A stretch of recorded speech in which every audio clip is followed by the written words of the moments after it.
शिवानी दुर्गा जी, बाबा ने कहा है कि एक बच्चा एक्स्ट्रा पैदा करो और सनातन के नाम कर दो। शिवानी जी, हम लोग दुनिया की सबसे बड़ी आबादी वाला देश बनने जा रहे हैं। हम लोगों को यह चाहिए कि एक बच्चे वाले जो परिवार हैं उनको प्रोत्साहन दें, नहीं तो फिर तो खाने के लिए दिक्कत हो जाएगी। ऐसा हिंदू राष्ट्र चाहते हैं क्या हम लोग? हर हर महादेव आप सभी को। आपने अच्छा प्रश्न किया, इंटरेस्टिंग। देखिए क्या है कि जब मुसलमान 16 बच्चे पैदा करते हैं तो उन पे ये रूल लागू नहीं होता, लेकिन जहां हिंदू की बात आ जाती है तो उसको बोला जाता है एक ही बच्चा पैदा करो। क्यों? क्योंकि उससे आबादी बढ़ रही है। अगर तुम 2-4 बच्चे पैदा करोगे तो आबादी क्या हिंदू से ही बढ़ रही है। आप हिंदुओं की आबादी जो जितने भी, अब आप हिंदुओं को एक आबादी कर लीजिए अलग और एक दूसरे जो समुदाय हैं उनकी आबादी अलग करके देख लीजिए, पता चल जाएगा कि कौन कितने कितने हैं। ये कर लीजिए, एक चीज।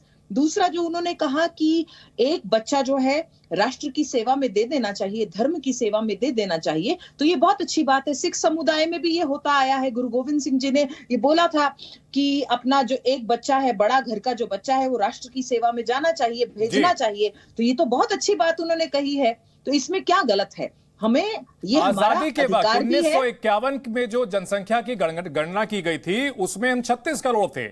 अब 136 करोड़ से ज्यादा हो चुके हैं और इसमें मुस्लिमों की आबादी है, लेकिन हिंदुओं की आबादी भी विस्फोटक तरीके से बढ़ी है। जब खाने को अनाज नहीं होगा तो हिंदू मुस्लिम करके क्या करेंगे? देखिए, कन्वर्जन भी हमें प्रोग्रेसिव स्टेट बनने की ओर आगे बढ़ना चाहिए।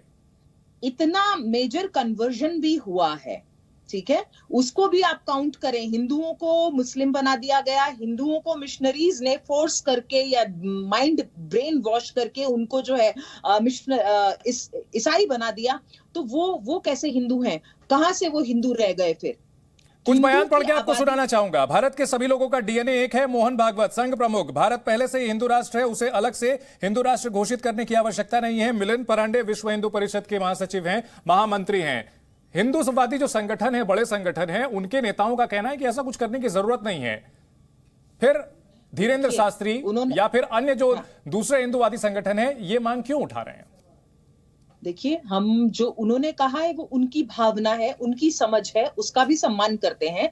लेकिन majority of Indian Hindu people जो है वो ये चाहती है कि हिंदू राष्ट्र घोषित हो। तो उसमें क्या बुराई है? अगर बाबा कहते हैं या कोई साधु संत ये बात बोलते हैं तो इसमें किसी दूसरे व्यक्ति को तकलीफ क्यों हो रही है कि हिंदू राष्ट्र घोषित हो? क्योंकि हम हिंदू हैं, हिंदुस्तान में रहते हैं, भारत का संविधान के ऊपर भारत लिखा है ना, तो अगर इसको हिंदू राष्ट्र घोषित करते हैं तो तकलीफ क्या है उसमें? ठीक है। अतीकुर रहमान साहब, हिंदू संगठन जो दलील देते हैं वो बार बार जो है आबादी असंतुलन का जिक्र करते हैं। ये बताते हैं कि 1951 में 9% से थोड़ी ज्यादा आबादी थी मुस्लिमों की और अब 15% से ज्यादा हो चुकी है। आबादी का असंतुलन है। क्या जनसंख्या के मुद्दे को लेकर क्या सभी धर्मों को एक साथ नहीं आना चाहिए? जो सवाल मैंने शिवानी दुर्गा जी से पूछा कि जब खाने को नहीं होगा, जब हमारे पास संसाधन नहीं बचेंगे तो हिंदू मुसलमान करके हम क्या करेंगे? देखिए चंद्र जी, जहां तक के पॉपुलेशन का सवाल है, बहुत अच्छा डेटा हमारे सामने आ चुका है एक्सपर्ट्स का जी। और एक्सपर्ट्स का ओपिनियन ये है पॉपुलेशन के मुतालिक कि पॉपुलेशन भारत के अंदर फर्टिलिटी रेट डाउन हो रहा है अक्रॉस द फेथ, हिंदू, मुस्लिम, सिख, ईसाई सब। दूसरा इंपॉर्टेंट फैक्टर पॉपुलेशन से रिलेटेड ये है कि अवश्य आपका कहना बिल्कुल सही है कि जब खाने को नहीं होगा तो हिंदू मुस्लिम करके क्या करेंगे? तो पॉपुलेशन कंट्रोल मेजर्स जो हैं वो रिलेटेड है रिलीजन से नहीं जी, वो रिलेटेड है पॉवर्टी से, वो रिलेटेड है एजुकेशन से, ठीक है, वो रिलेटेड है इंडस्ट्रियलाइजेशन से जी। जब इंडस्ट्रियलाइजेशन नहीं होगा, आप महाराष्ट्र जो कि एक इंडस्ट्रियल स्टेट है, UP, Bihar, Rajasthan, cow belt, Hindi belt उसको कह लीजिए, वो नॉन इंडस्ट्रियल स्टेट है, एग्रीरियन स्टेट है। वहां पर देखिए पॉपुलेशन और जनसंख्या, तो जनसंख्या का जो लिंक है वो रिलीजन बेस्ड नहीं है, ठीक है, वो है पॉवर्टी, एजुकेशन और इंडस्ट्रियलाइजेशन। अतीकुर रहमान साहब, बहुत अच्छी आपने बात करी है, लेकिन सवाल यहां तब उठता है जब मदरसों में सिर्फ धार्मिक शिक्षा दी जाती है, वहां पर कोई प्रोग्रेसिव जो है एजुकेशन नहीं दी जाती है। वहां पर जब प्रोग्रेसिव एजुकेशन देने की बात होती है तो बवाल खड़ा हो जाता है। जब एक प्रोग्रेसिव स्टेट में सबको बराबर के अधिकार मिलने चाहिए तो फिर ये भेदभाव उस वक्त स्पेशल ट्रीटमेंट क्यों मांगी जाती है? देखिए, मदरसा के अंदर जो मॉडर्नाइजेशन की बात आप कर रहे हैं वो एक वेलकम स्टेप है जी। और यही जद्दोजहद करके जंग लड़के जब हमने हमारे बच्चों को यूपीएससी क्रैक कराया, मदरसे के बच्चों को, तो ये संघ एलिमेंट्स ने उसको क्या नाम दिया? यूपीएससी जिहाद नाम दिया। यानी इनसे बर्दाश्त नहीं के हुआ। बच्चों को सर, ये एक और चीज साबित करता है, मदरसों के बच्चों को, मदरसों में पढ़ने वाले कुछ बच्चे अगर बाहर जाकर के पढ़ के कर जाते हैं तो आप उसे ये नहीं कह सकते कि मदरसों के बच्चे जो है आईएएस बन रहे हैं सीधे। मदरसों में प्रोग्रेसिव जब सर्वे कराने की कोशिश की गई थी यूपीए सरकार की तरफ से, तो उसका अक्रॉस द लाइन मुस्लिम समुदाय में विरोध किया गया। प्रोग्रेसिव समाज की जब हम बात करते हैं तो सबके लिए कहीं पर विरोध नहीं किया गया, बल्कि उल्टा हुआ जी, बल्कि उल्टा हुआ। तमाम मदरसा ऑफिशियल्स ने योगी सरकार के इस चीज को वेलकम किया था। ठीक है। और ठन गोपाल लौटना पड़ा, कुछ नहीं मिला उनको, कुछ भी ठीक है। तो यहां हम इस बात से एकमत है कि जनसंख्या नियंत्रण होना चाहिए अक्रॉस द रिलीजन। जी, एग्जैक्टली। ठीक है, बहुत अच्छी बात आपने कही है।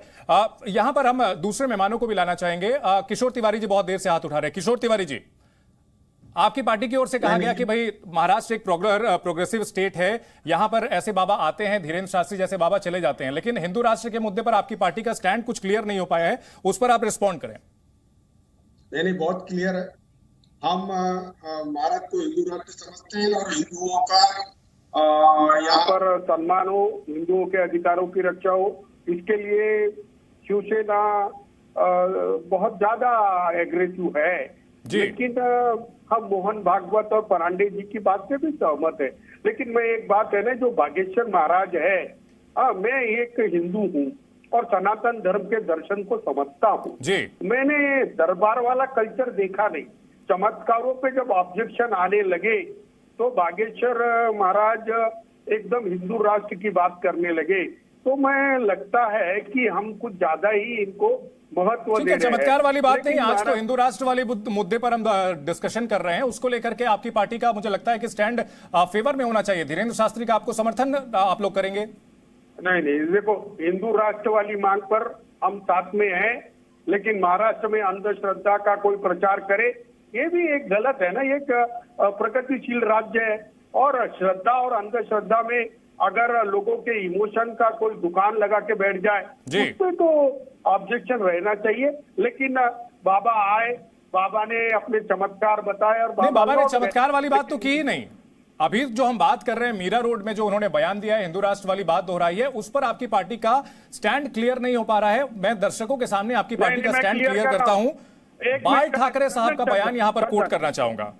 बाल ठाकरे साहब ने कहा था, हाँ, हिंदुस्तान एक हिंदू राष्ट्र है, आप लोगों को साक्षी मानकर मैं ऐलान करता हूं, किसी के बाप की अनुमति की क्या जरूरत है? क्या हिंदू राष्ट्र पर बाल ठाकरे का जो ये बयान है उसी पर आपकी पार्टी भी प्रोग्रेसिव रवैया अपनाते हुए टिकी हुई है ना? नहीं, मेरी तो बात है कि यहाँ पर ये हिंदू राष्ट्र है, यहाँ की संस्कृति हिंदू है और भागवत जी ने भी कहा, परांडे जी ने भी कहा, और जब सब कुछ शांति से चल रहा है तब बागेश्वर जी का जो नई मूवमेंट है कि बच्चे पैदा करो और धर्म को दो, तो उनकी भी बात उन्होंने क्या कही, हिंदू राष्ट्र यानी हिंदू के अधिकारों का रक्षक। तो हम भी उनके साथ है, हम भी उनके साथ है। ठीक है। जी न्यूज़।